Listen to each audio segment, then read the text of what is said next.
Hi, welcome everybody. I have with me Jay Smith, who, as you know, is on Fanda Films YouTube channel. He is also somewhat of a Quranic expert and all-round good guy Christian.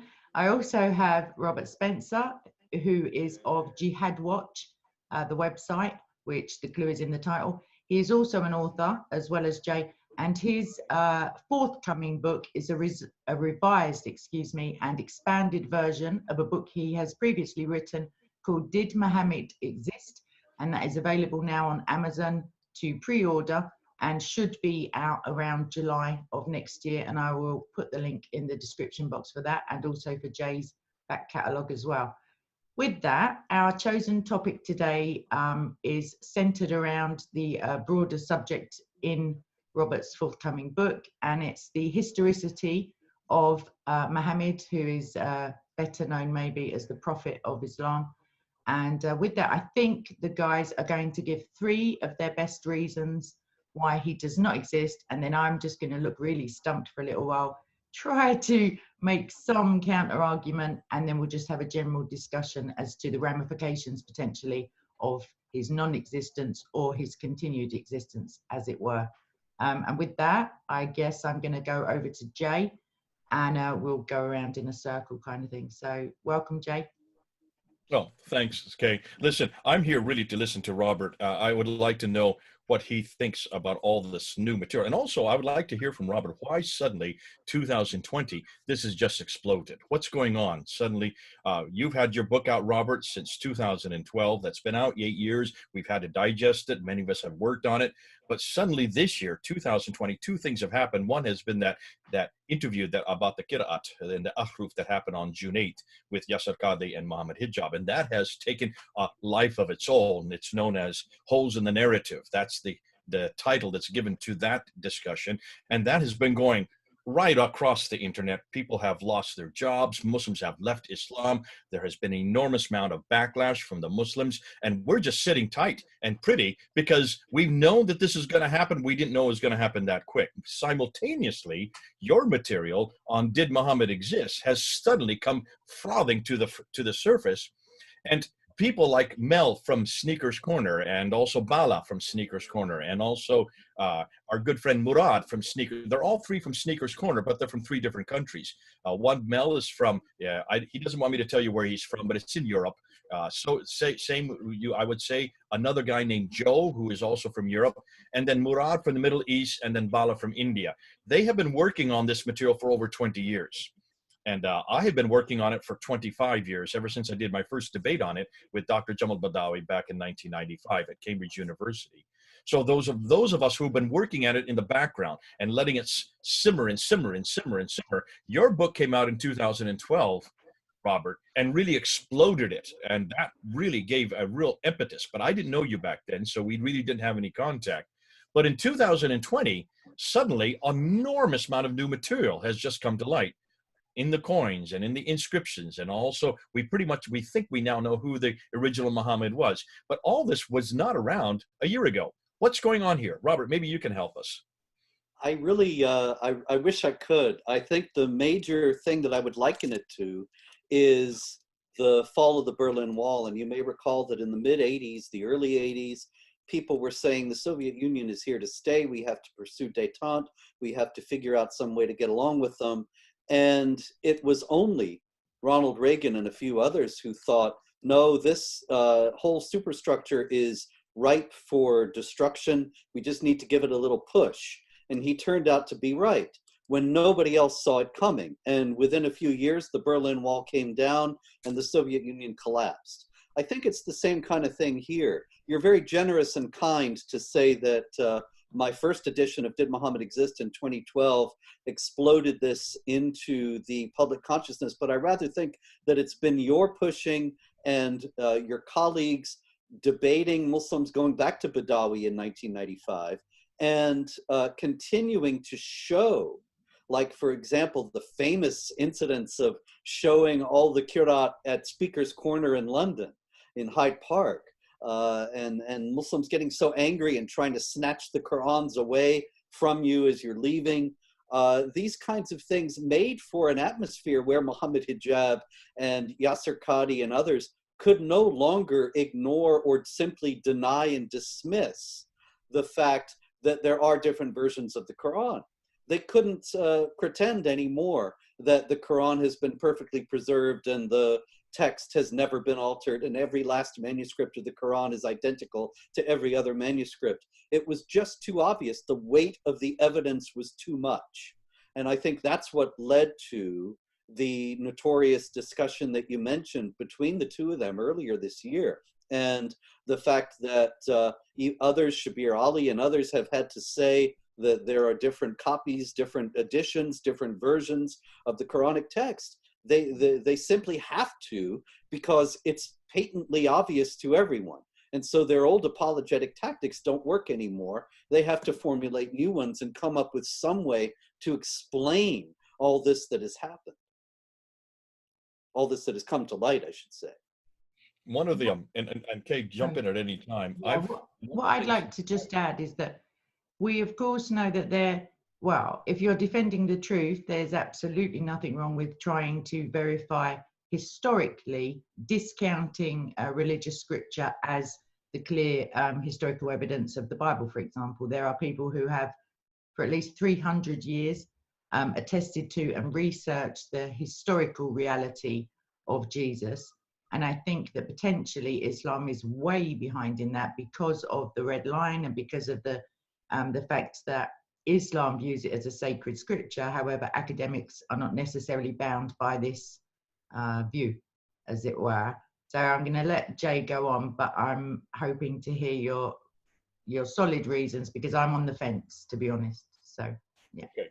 Before we get into that, could I suggest something else is going on simultaneously? There are two different debates going on. One is the debate with Islam, which obviously is a debate they don't want to get involved in. And then there's also a debate within Christianity. And this happened last Saturday with David and myself, the debate that we had on this very subject. And you have two polarizing positions, but I don't think they necessarily need to be polarized. But I'd like you to, again, Robert, you know what I'm talking about. You're talking about the myth makers that we're called myth makers and the realists. That's the two names they give it. The realists would be those that adopt the Islamic traditions, adopt Ibn Hisham, Al-Waqidi, Al-Bukhari, Sahih Muslim, Ibn Dawud, all the Al-Tabari. These are the four genre, the traditions that Muhammad that they paint in the 9th and 10th century is the real Muhammad. And what we're doing, you and I are doing, and people like Mel and Joe and Murad and Bala, really, there's only about 5 of us who are doing this. Those of us who are kind of saying, no, wait a minute. There's a whole nother narrative that's missing, and that's the 7th century narrative, that we're myth makers for introducing that. What do you think about that? I was sort of taken aback by that coming from people who are in this field and who deal with the texts, some of the ones that you listed just now, all the time, because it seems to me to be basic. Everybody should know. Obviously, David Wood knows, and many, many other people know, that Bukhari, Muslim, all the rest of the Sahih Sita, the reliable Hadith collections, the Sirat literature, it's all from the 8th century at the earliest, the mid-8th century, and most of it is from the 9th century. So we're talking about 150 to 200 years or more after Muhammad is supposed to have lived. This is not controversial. This is not disputed. These things are readily establishable from even Islamic sources, that there simply isn't any early attestation of Muhammad's existence. And so I'm surprised that we're being called myth makers. I was very taken aback watching your debate with David that he was talking repeatedly, calling us conspiracy theorists, as if we have some, and putting up that graphic of the people with the tinfoil hats on, as if this is some nutty, crazy thing. The contrast struck me between his attitude in this debate and his attitude in the debate that he and I had on the same topic 8 years ago.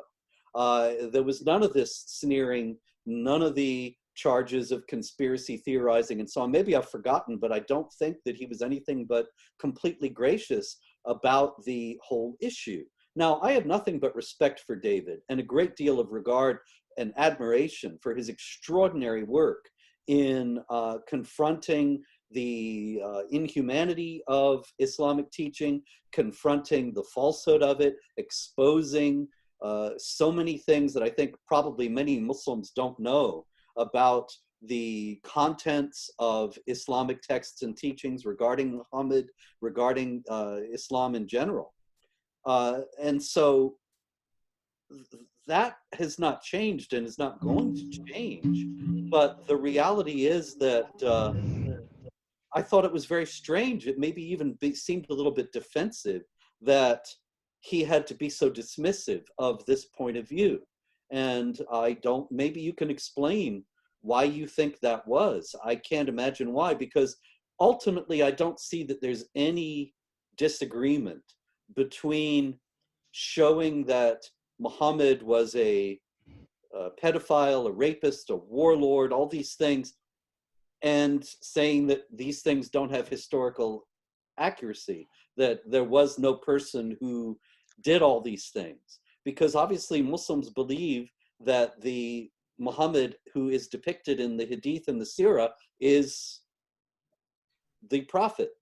And thus we have to confront, as Christians, as all people of goodwill actually, have to confront the fact that Muslims believe that this man is the perfect man, and try to show them that, well, that's anything but perfection, and try to alert also non-Muslims to the reality that Islam is not a religion of peace, but teaches all these horrible things.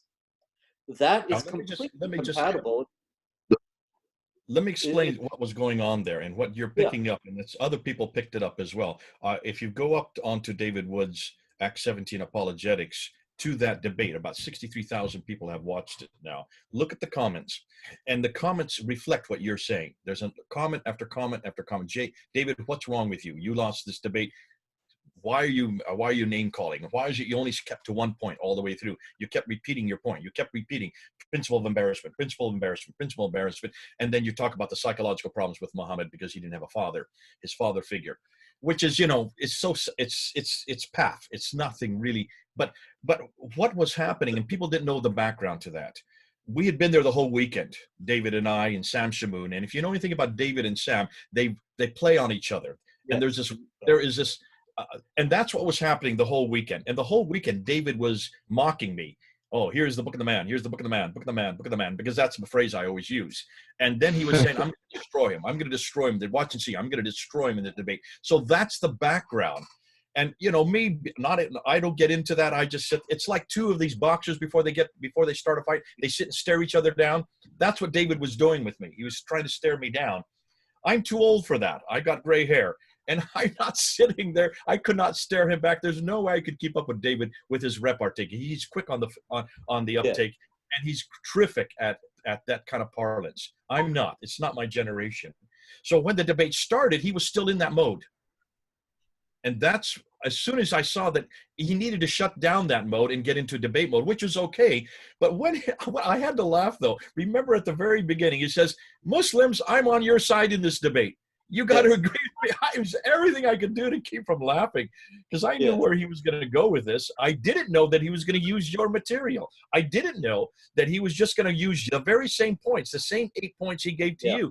I had a blank piece of paper waiting to write down all his major points. I didn't put pen to paper at all. I didn't need to. I just looked at the copy that I had made from your debate, and I just checked off every one of the categories that you had put up, or that he had put up, and you had completely destroyed 8 years ago.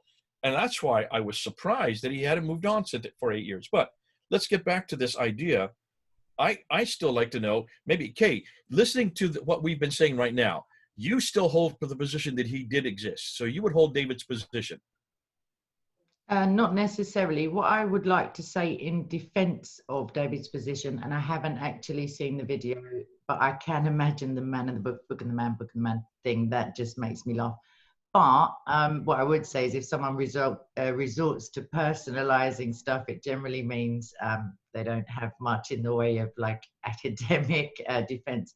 But my personal position is, before I ever spoke to you, I was not because of the principle of embarrassment came once I heard that people were suggesting he didn't exist, because my feeling was very much, hey, if I was going to create this super guy, this guy to rival Jesus, this best of all mankind, this super duper example, the prevailing myth or the prevailing narrations that I hear about Muhammad's life and the Sunnah are not the ones I would choose. Not only are they not the ones I would choose, they are the polar opposite in many respects, like the child marriage, the murder, the advocating lying, and all of these things.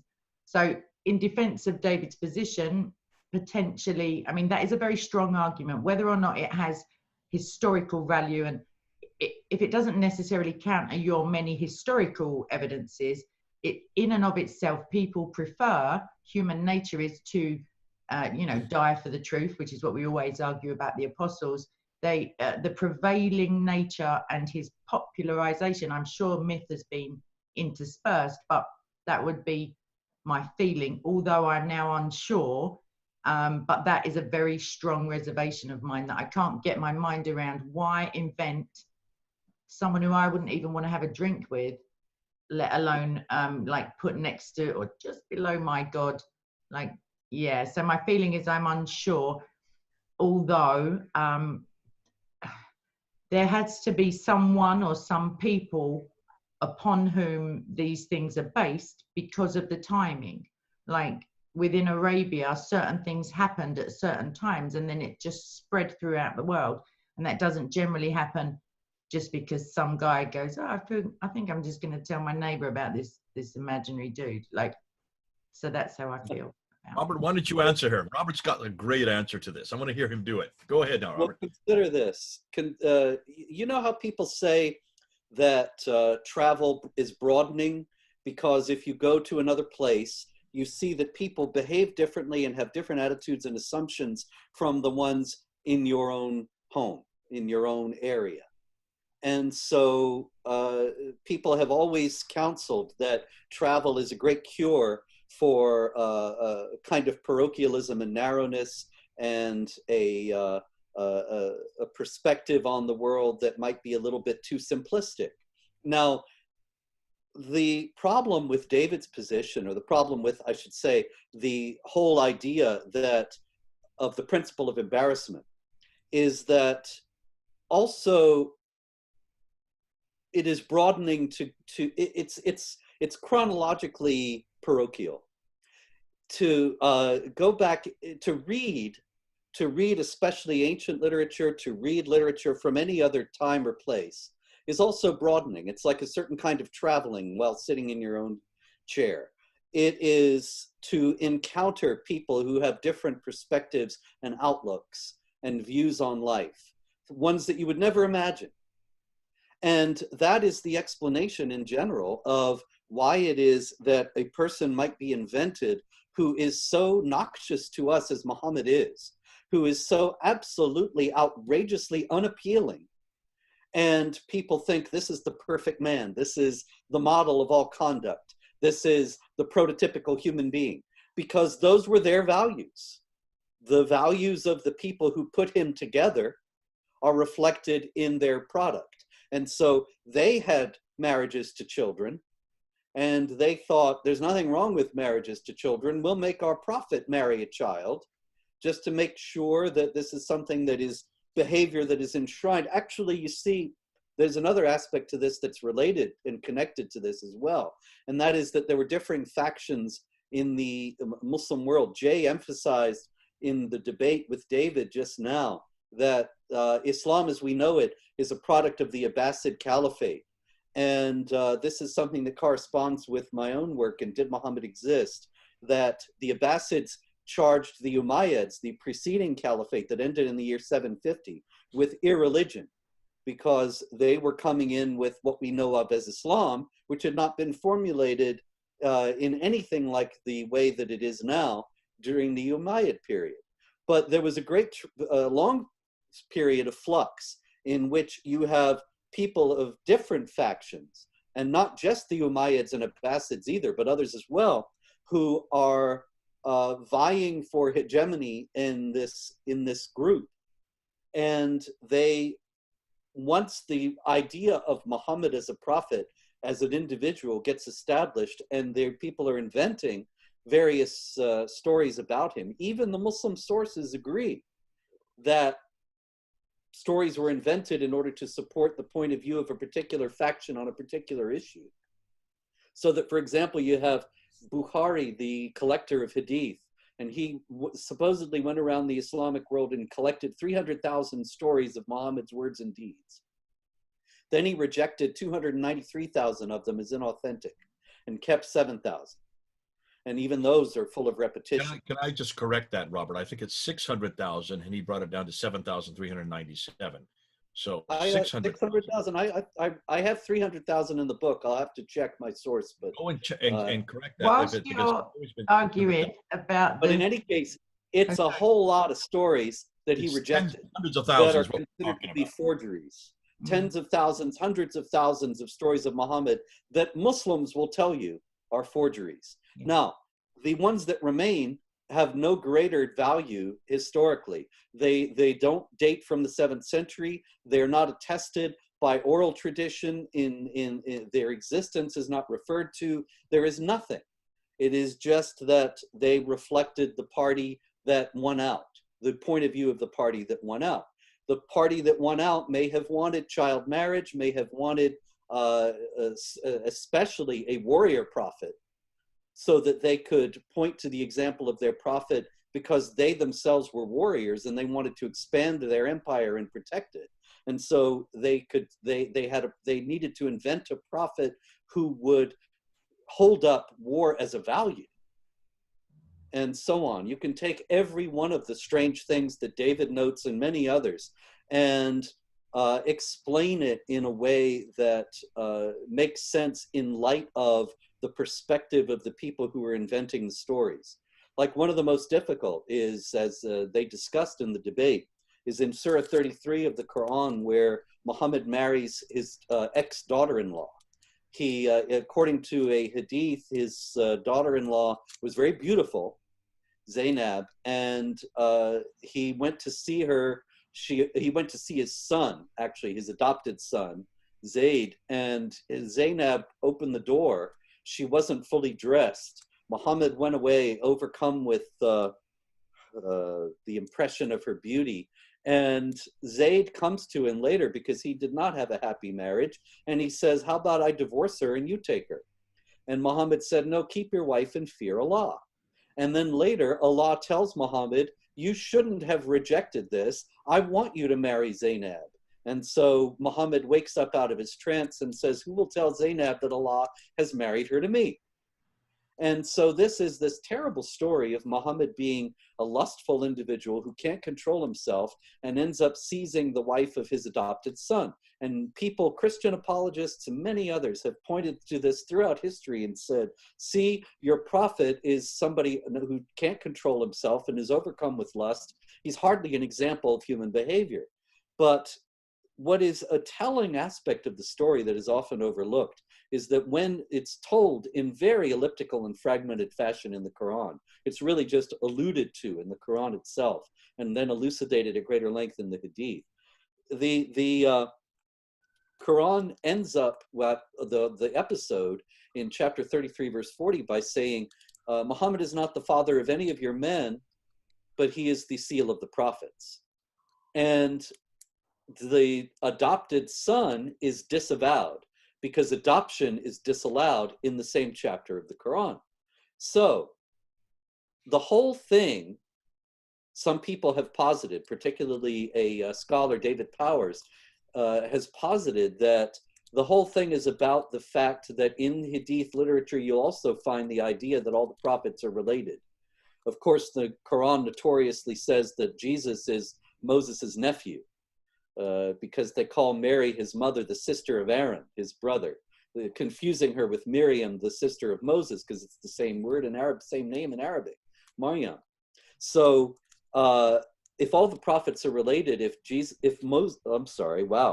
all the prophets are related, if Muhammad has a son, even an adopted son, then he is also a prophet, because Muhammad's prophetic gift would pass on. That's what the Shiites think to this day, that the household of Muhammad has something of his prophetic spirit, and that's why the imams, as the successors of Muhammad, have to be related to Muhammad, because then they will carry on his prophetic call. But if Muhammad has no sons, then he's the seal of the prophets. And that, if you were an Islamic state that wants to center your polity around this warrior prophet, and you want to make sure that no other prophets arise who could disrupt this state and maybe cause even a civil war, then you put in this story that shows he doesn't have a natural son, he doesn't have an adopted son, he's the last prophet. And so this is the one you all have to rally around, and there can be no more prophets. All these people are pretenders that we can put to death. They are not people anybody should take seriously.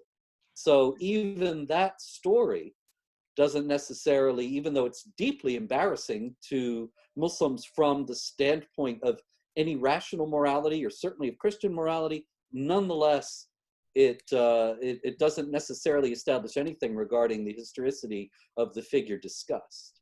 Okay, so on that point, that was a lot of information, but I'm just going to quickly, I'm not texting people, by the way, I'm just writing notes on my phone, because last time I got some grief for holding my phone. I'm going to briefly jot through what I was thinking as you were speaking. So when you talk about the normalization of pre-held values that aren't necessarily our Western values, or are the antithesis of our Western values, what I would counter that with is that even though it was 500 to 600 years difference, there were Jews in the area, there were Christians, those were the two biggest religions within the area. Okay, I'm going to disagree with Jay. I'm going to go ahead and say they were present within it was a trading area. The heretical, Jay, stop waffling, stop waving me. Right, so there were, wrong at every one of those points. hold your horses, I'm coming to you. So there were theists, and there were Nasara, there were people who had access to heretical and Christian writings, and the Torah, if we believe the story of Muhammad, venerating it, was extant. Whether or not he could read it or not, the people around were not prone, I don't believe, to child marriage as we would understand it, as in 6 years old and consummation. They were for sure, 13, I think, is the current bat mitzvah age. So yeah, I'll agree that it was slightly lower than westernized countries of today, but I don't believe that the prevailing, like the pre-existent religions before Islam was revealed or crowbarred into this area were, maybe the pagans were, I don't know much about them, but the Christians and the Jews certainly were not. So I would argue that if you want to include Isa as a counterfeit Christ in your great narrative, or in your divine revelation, and to describe him as the word of Allah, and have him as righteous or pure in Surah 19, then you need to out-pure him to make your guy the best example. So that's one thing. Jay, I'm hurrying up, I promise.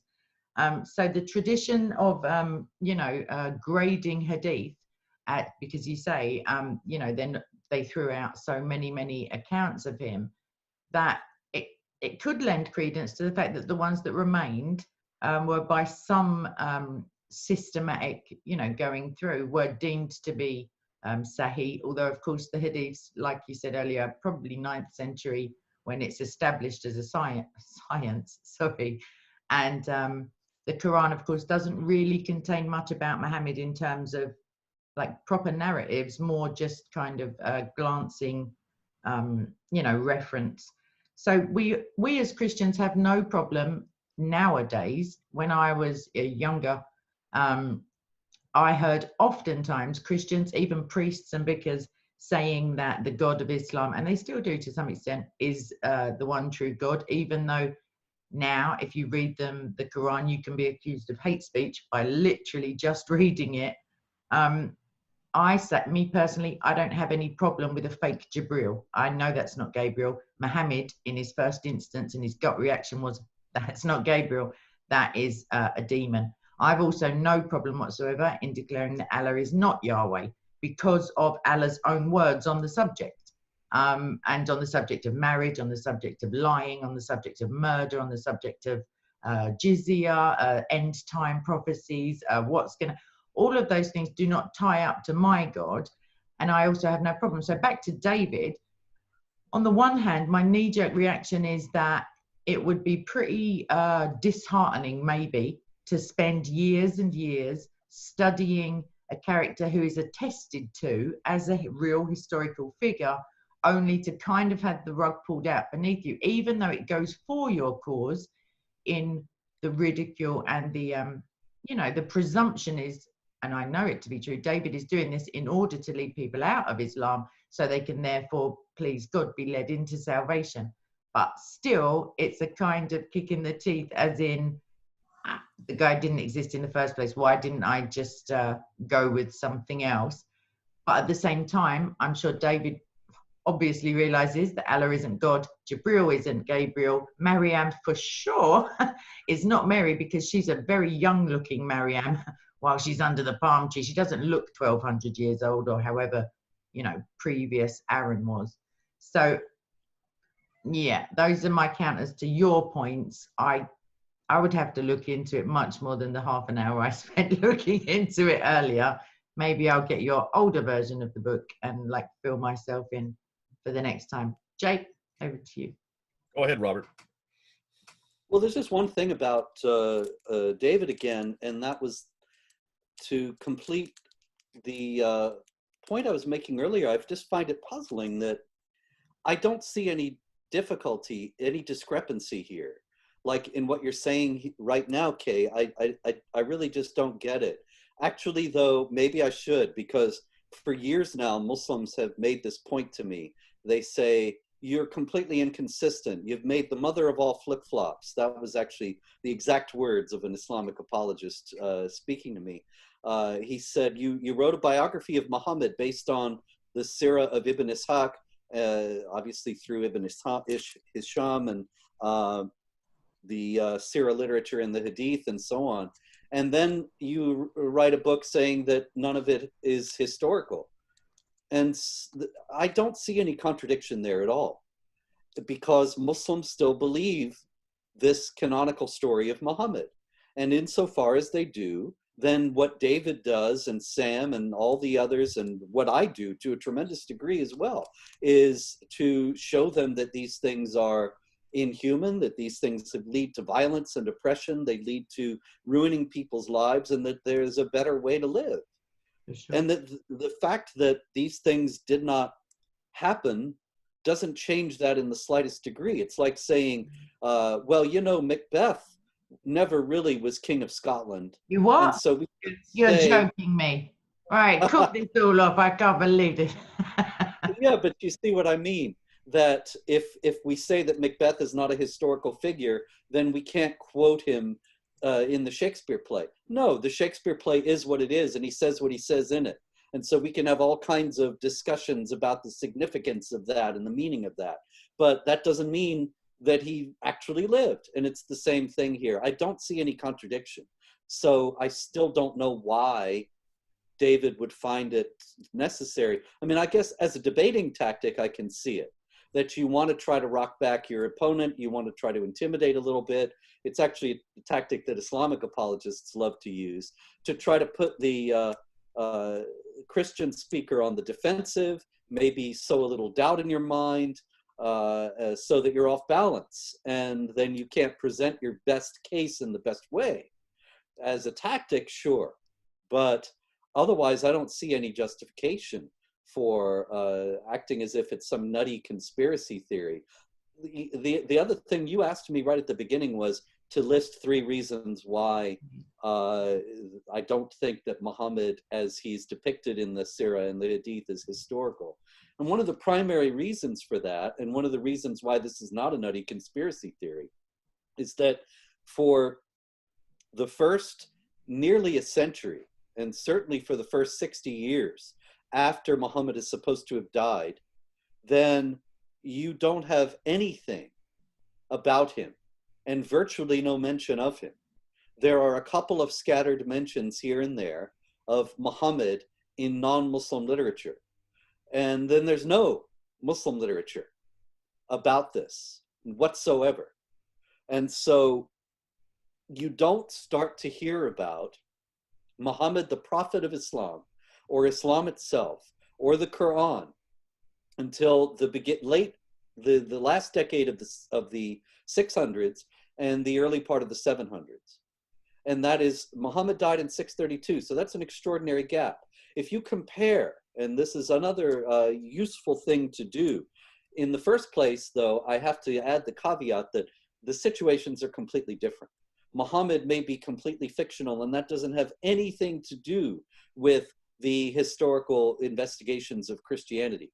Many, many people, when with the first edition of Did Muhammad Exist came out, and I was going on radio shows and talking about it, so many radio hosts asked me, well, what about Jesus? Can't you say the same things about Jesus?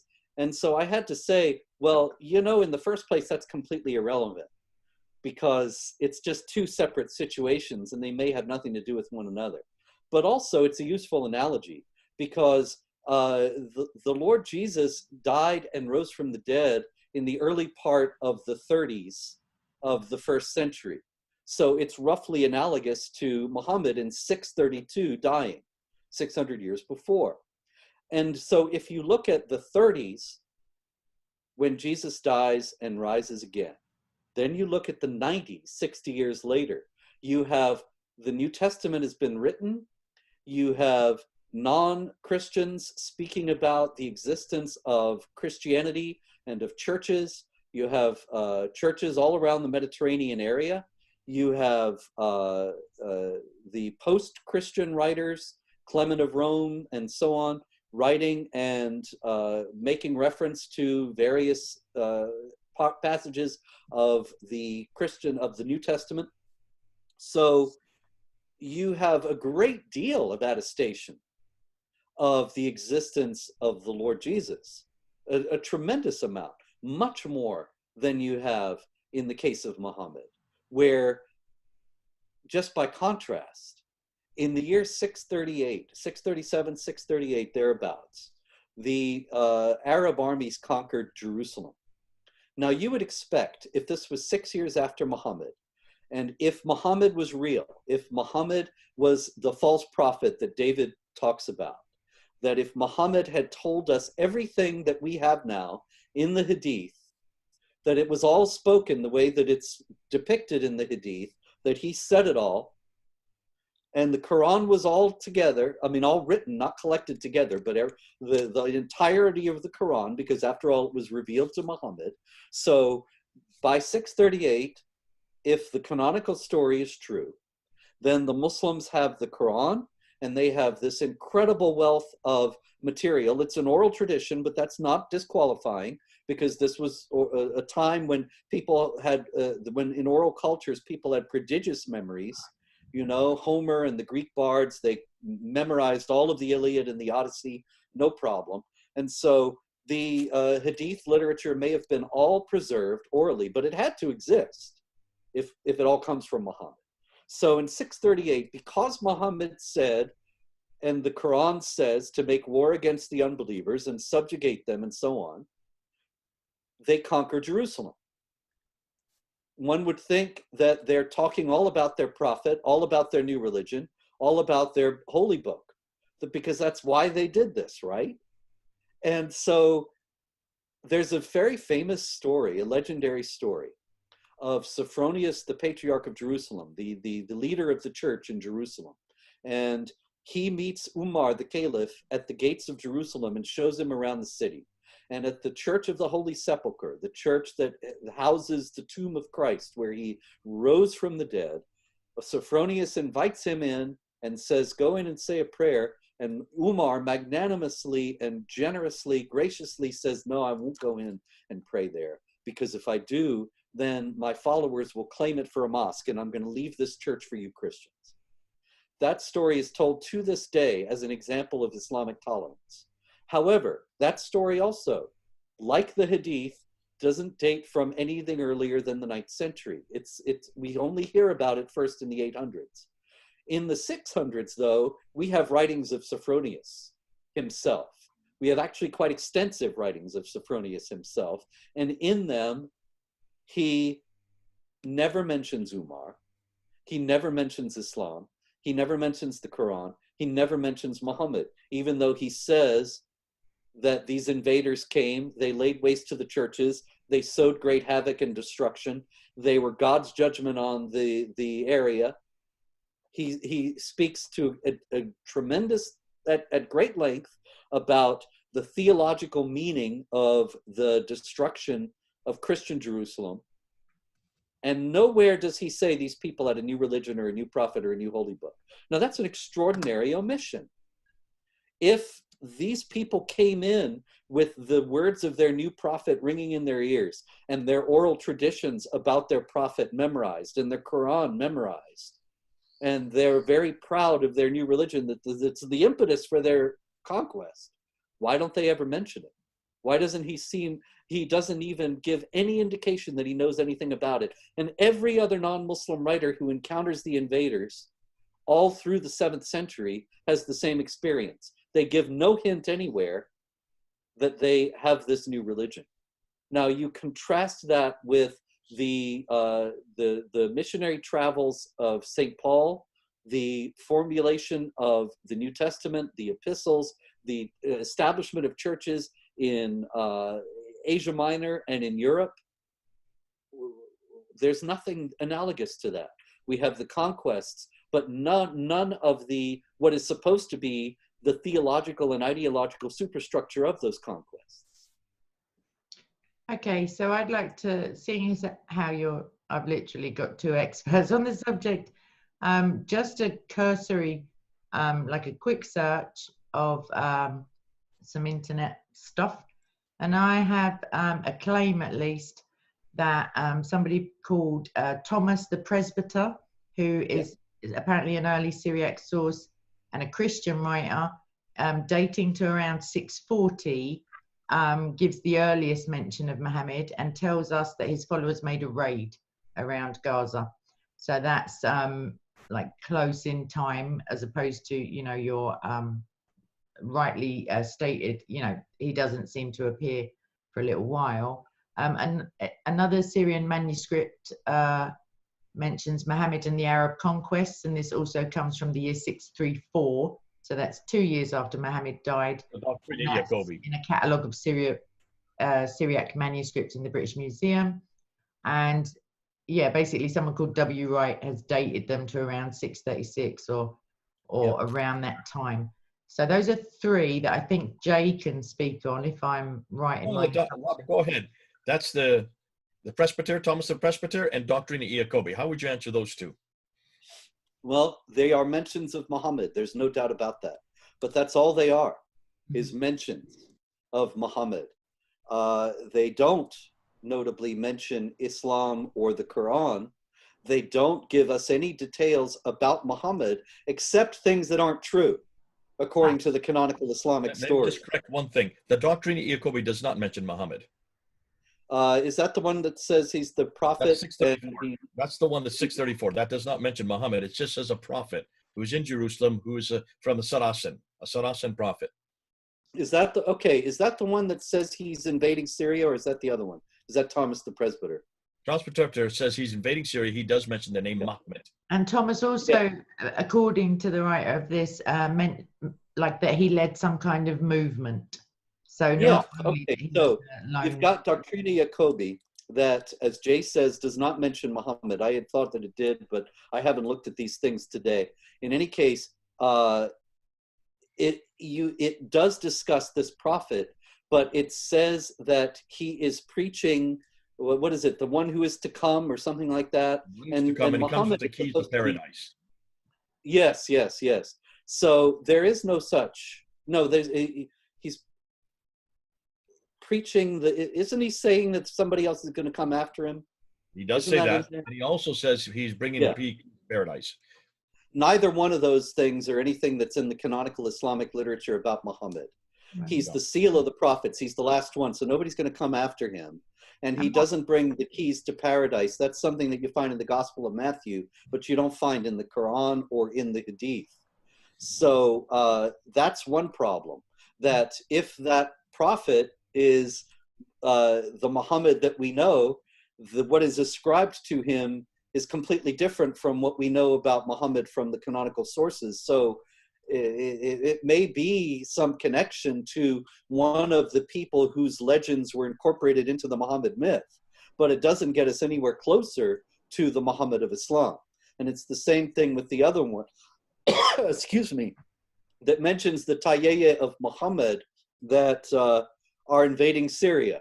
Is that the one, the Thomas the Presbyter J? Iyas ibn Qabisa. Iyas ibn Qabisa is from Tayyeh. He is a Lakhmid king. He does have 30, he was given 30 villages by Khusrau, the Sassanian. He was a Sassanian to begin with, and then in 622, he then changes, moves over with the Arabs, and he is the one that has the agreement, and his nickname is Muhammad, or Muhammad.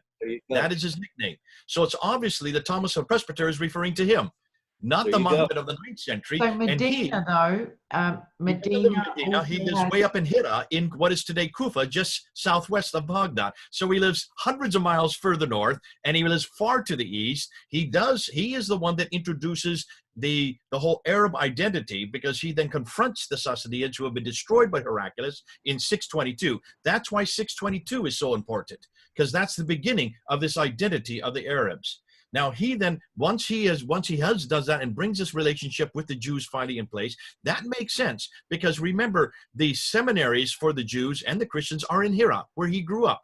So he was very much aware of that. More than likely, this Mahmet, who is from Tayyeh, he was a Christian. That is completely lost in the Islamic traditions. So the 7th century Muhammad was a Christian, not the one that we see in the traditions. And that's why we're saying you need to go with the evidence that's in the ground from the 7th century. That's what Robert's been doing since 2012. That's what I've been doing since 1995, when I first debated this with Dr. Jamal Badawi there at Cambridge University.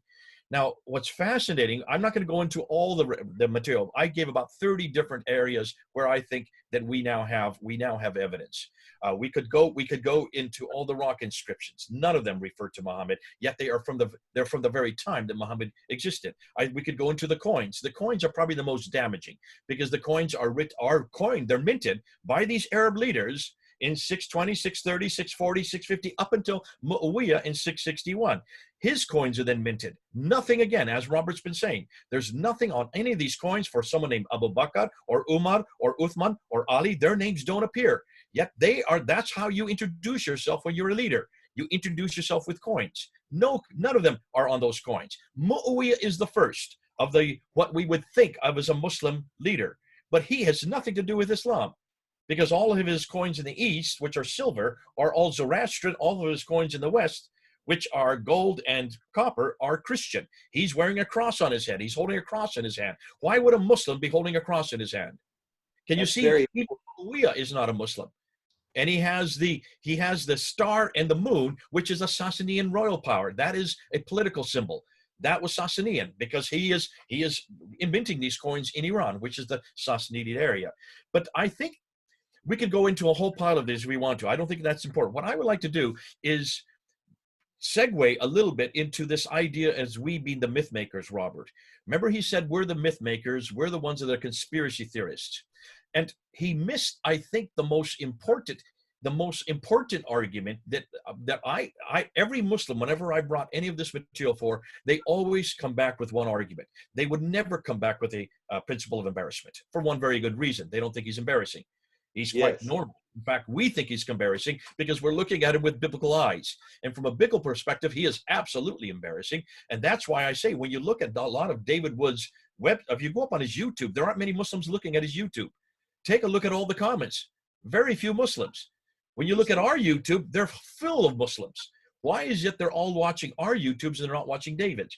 Because the principle of embarrassment, which he spends all his time on, really doesn't all it does is offend them.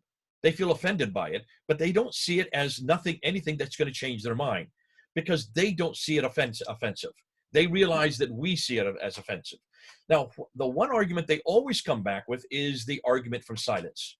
That's the one David never used on the day. He should have gone to the argument of silence. Dr. Jamal Badawi said that of me. He said, you have nothing to show for what you're saying.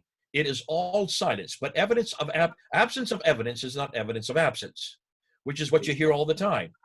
Now, how do you deal with that one? Because this one I love. I wish David had gone into this. How would you deal with this, Robert? The fact that we do not have any evidence for Muhammad in the 7th century, and they have all the evidence from the 9th century. Well, there's so many problems with that. There's so many ways to tackle that. One of the primary ones that I use generally is to say that the argument from silence in this case is much more significant because the actions of the people involved are supposed to be motivated by the teachings that aren't there.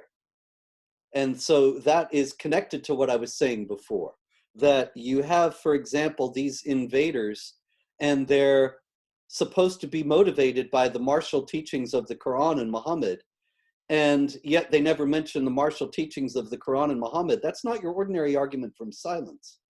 You have Muawiyah with his coins with crosses on them, and he's a Muslim ruler.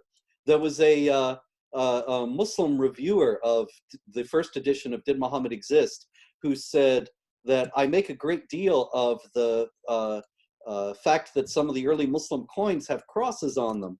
And really, that just shows Islamic tolerance and how they had a light touch when they conquered Christians and allowed them to continue to put crosses on the coins. Well, in the first place, we know that Islamic rulers have never acted that way anywhere in history. You can read my other book, The History of Jihad, and see that everywhere, without any exception, that Islamic jihad armies have conquered, they've ruled with a very heavy hand whenever they were obeying Islamic law, and that meant that the Christians were sharply rebuked and restricted in their observance of their faith, and that particularly that meant public display of the cross, because Muhammad says that Jesus is going to come back and break the cross, and the Quran says that they did not kill or crucify him. So Robert, would you not say also that Muhammad, the Muhammad of the traditions, is very much in that paradigm? Did he ever broker anybody to confront him? Or look what he did with Marwan, Asma bin Marwan, who only wrote poetic verse against him. He had her assassinated. He had 25 people assassinated. Look what he did to the Jews, the Banu Kainuka family, the Banu Nadir family, the Banu Quraiza family. They wouldn't support him and would not sign the Constitution of Medina. He had them thrown out, or he had them executed, had their throats slit, and the women taken as slaves. So Muhammad, the Muhammad of the tradition that David and the Kay are trying to support, was very much a bombastic and very much a militaristic. Sorry, stop right there, sir. Don't throw me under the David bus. At the moment, on a fence. I'm on a peripheral. Well, she's climbed up onto the fence in this last hour. Have you noticed? Well, because I don't mind the devil. I mean, I just need to find my tinfoil hat at least. I can't just bring out the crazy, as it were. Not now. You're absolutely right. You know, it is an Islamic apologetics point nowadays. I encounter this all the time. Nihad Awad of the Council on American Islamic Relations and so many others, they go before the media whenever there is like something like the beheading of the French teacher not long ago for showing a cartoon of Muhammad. And we hear it again and again and again, that Muhammad behaved gently. Muhammad was kind and respectful toward those who insulted him and mocked him and ridiculed him. This is absolutely false according to the canonical Islamic literature, as Jay has pointed out. And as a result, the Muslims read the canonical Islamic literature and they believe it. And so they have never, the believers in that canonical Islamic literature, behaved anything but harshly toward non-Muslims, and particularly toward the cross. So the idea that a Muslim ruler, Muawiyah, would have put crosses on the coins it flies in the face of any kind of rational calculation of how he would have behaved.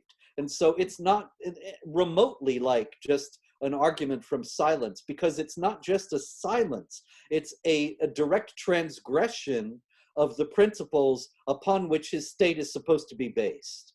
Yeah. And we have before him, the rightly guided caliphs, so-called, the four caliphs the four original caliphs, Abu Bakr, Umar, Uthman, and Ali.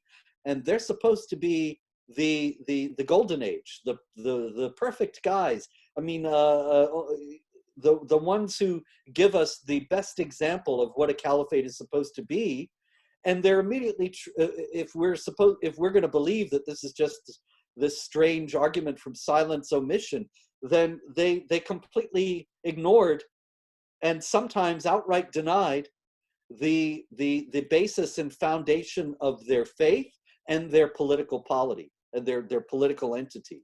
So it's ridiculous to think that this thing it arises, it is hatched by Muhammad, whether he was a true or a false prophet, that it comes from him, and then his immediate followers, his closest friends, the people who admired him the most, immediately threw it away and ignored it and trampled upon it. And it wasn't until decades later that it was revived. It's ridiculous, really. Let me just say this and end with this, and this is probably where we can bring it to a conclusion. When you stop and think, Robert, we've been called the myth makers. We're the ones that are coming up with this conspiracy theory. Could we not turn that same argument and turn it right around onto people like David Hutton's in the same camp? Could we not say that they are the myth makers? And can we not say really that all Muslims, every time they go back and they start referring to the 9th and 10th century traditions about this Muhammad, that they are now the myth makers because they cannot support anything that they are saying in the 7th century.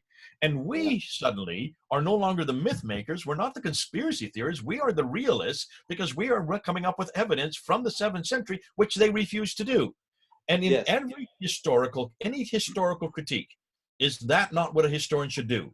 A historian should not listen to that redactions coming from the 9th and 10th century. They should always go back to the environment and the place and the setting and the person that they're referring to. And that becomes the narrative that then confronts the other. And the myth makers are those that are creating a myth. In this case, I would say they are the myth makers, and this myth was created by the Abbasids, and it started from 749, around 750, you are correct. And I would say that this book here is not from Ibn Ishaq, even though it says Ibn Ishaq.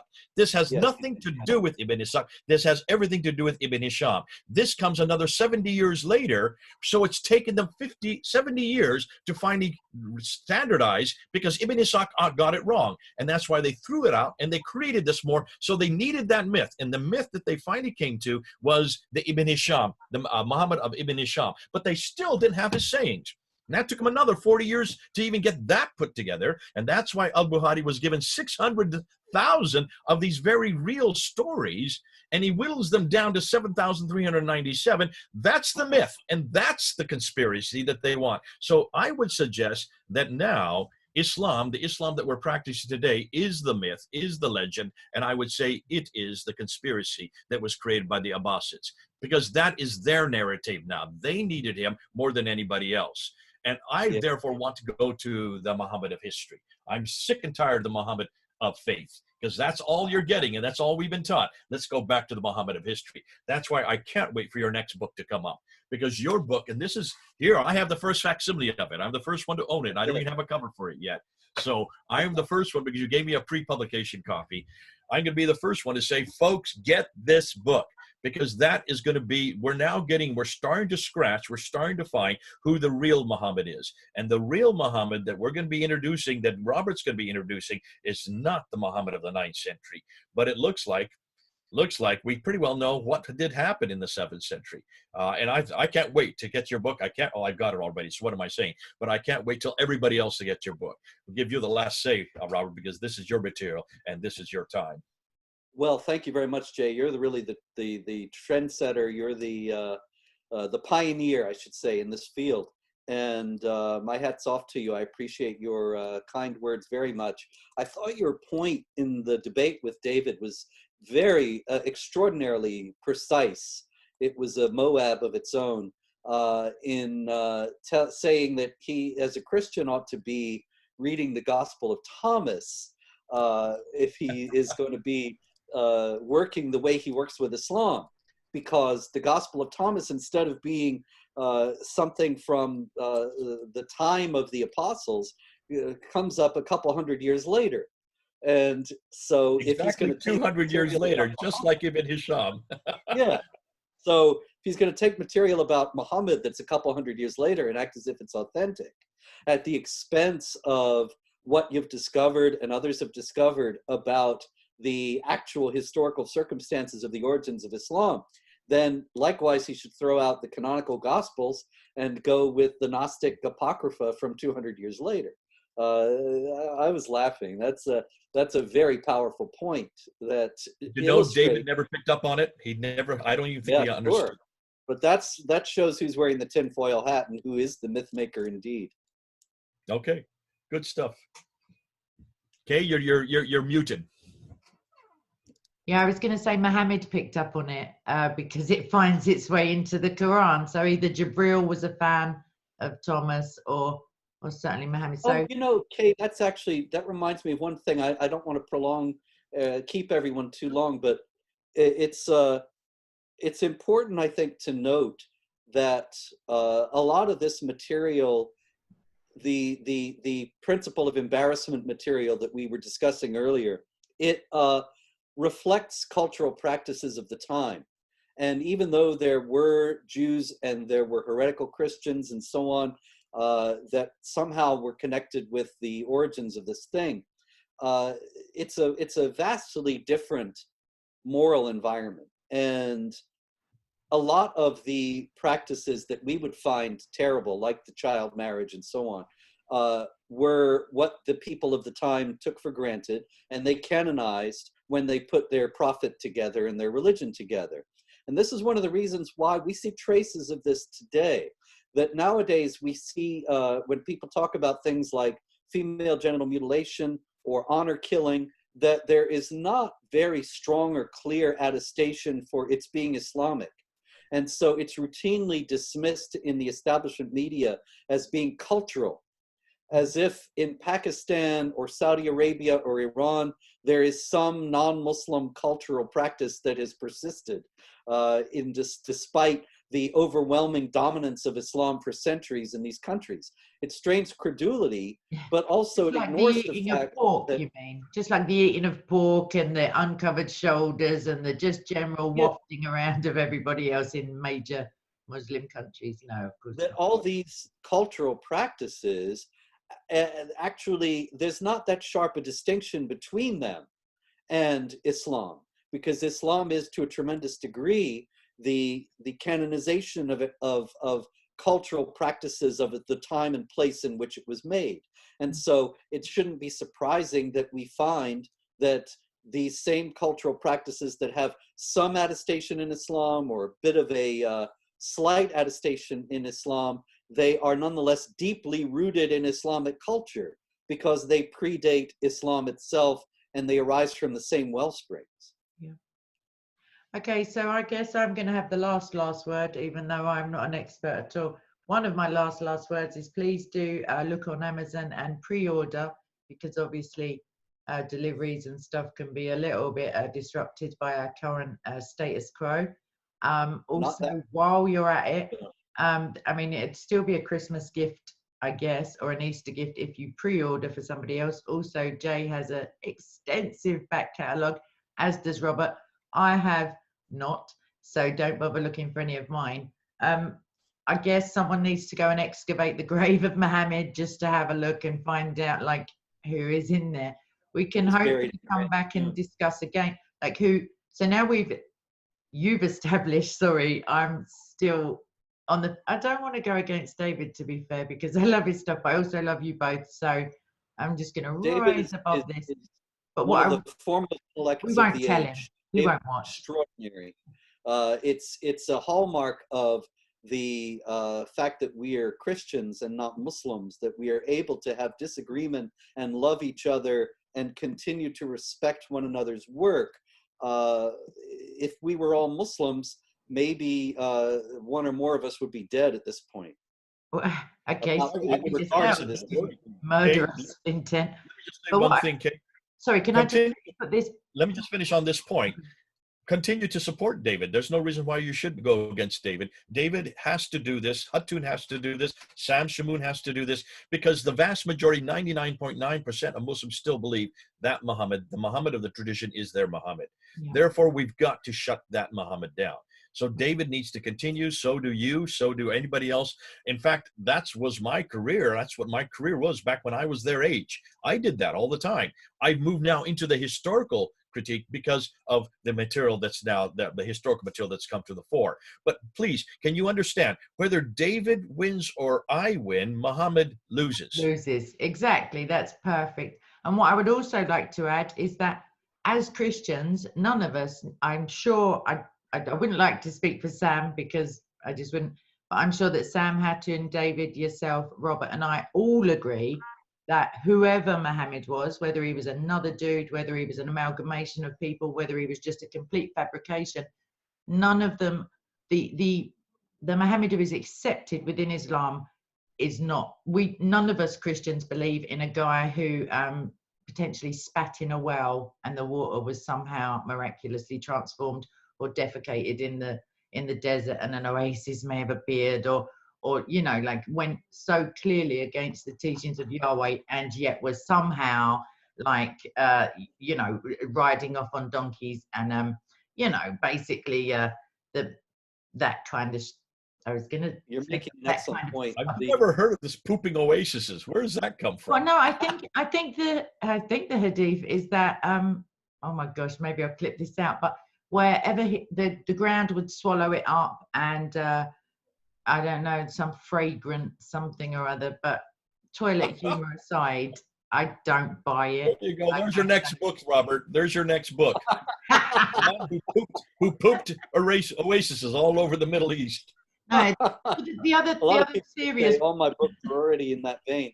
The other serious thing I'd say is that between you both, potentially, so Book and the Man, as it were, which is the entirety of Islam, apart from the 200-year, you know, other stories that come later, which all good myths have to be bolstered potentially by like external stuff.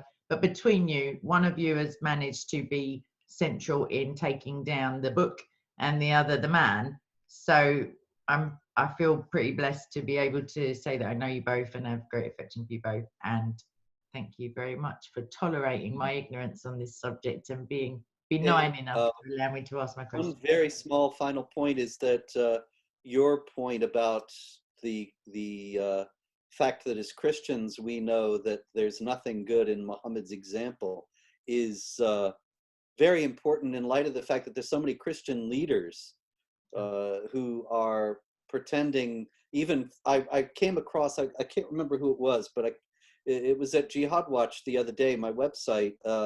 It's a news site, and there was a Christian bishop, I think, Anglican or Catholic, I forget what he was, but in any case, talking about the prophet and saying how important it was that we recognize that we all worship the same God. This is a very dangerous and destructive idea that is causing a lot of damage. It's keeping people from speaking out about Muslim persecution of Christians. It is keeping people from challenging the falsehoods of Islam that destroy people's souls. You know, the Lord said, the time will come when men will kill you and think that they're offering service to God. I think that that's an incredible summation of what Islam is. And woe to those who call good evil and evil good. We have a responsibility to call that out, and so many Christian leaders have fallen down on that responsibility.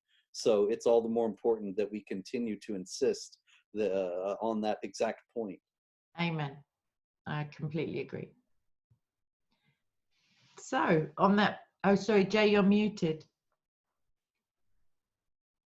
Let me just say one last thing on this point, and then I'll stop.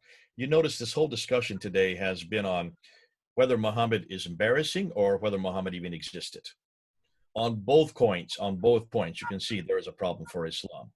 Have you noticed, for Christians, there is no argument of embarrassment. There is no principle of embarrassment.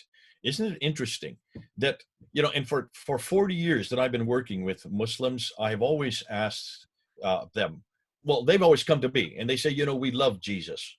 Why don't you love Muhammad? And my response has always been, exactly, there's the problem. Of course, everybody has a problem with Muhammad, but nobody has a problem with Jesus. Of course, you love Jesus. Who doesn't love Jesus? Even Madonna loves Jesus.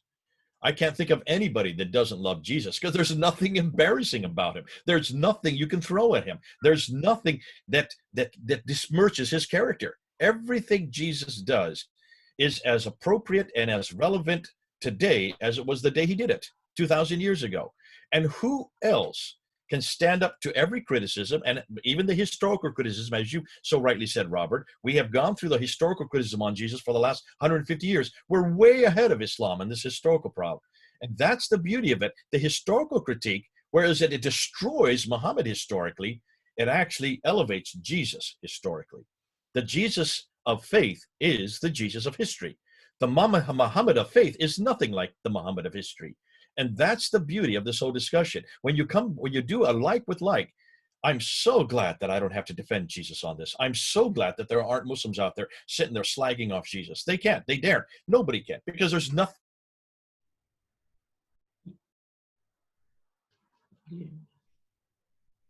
us like Jesus. He speaks for himself, he defends himself. And as far as I'm concerned, that's where the whole debate comes back down to. Yeah.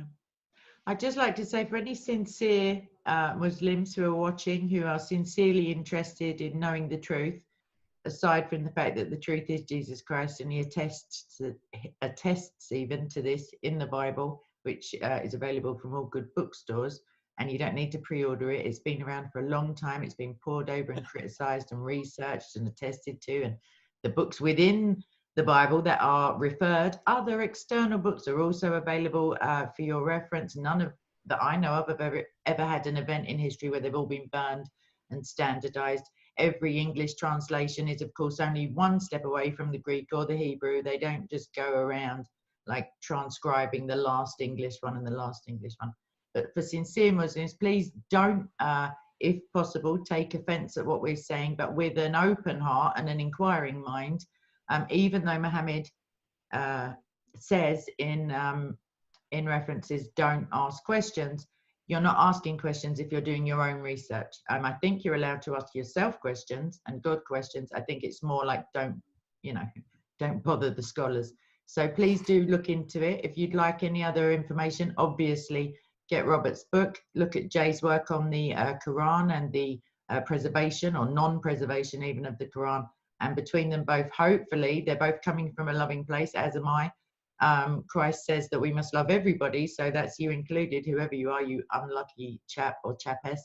But yeah, please do look into it. Don't just have a knee-jerk, I'm being attacked reaction, because as Christians, the Bible, of course, says that you can insult Jesus. You can actually insult the Father, just you must not insult the Holy Spirit. Whereas I find it pretty suspicious that Muhammad is included in this blasphemy kind of prohibition, because really you only need to defend so vociferously a lie. If the truth speaks for itself and it can't be diluted or attacked or made lesser by falsehoods. So if what these guys are saying and what I'm considering isn't true, it should be pretty easy with God on your side to prove that. And you may find that you come to a different conclusion, and the real historical Jesus, not Isa, who is the only way to the one true God. And on that bombshell, that's a spoiler alert for anyone who didn't know the message of Christianity. I think I'm going to wrap it up. Please do come to Jesus, or at least in the quietness of your own room, just pray for the truth, pray for discernment. The Holy Spirit is actually in the Quran, so you can pray for the Holy Spirit to help you out, because Holy Spirit big in the game when it comes to discernment. All right then. Again, I find it difficult to wrap up conversations, as you are both witnessing, and so is everybody else. But I'm going to stop recording now and say, please do subscribe to Jay's channel, Fanda Films, with a P and an F.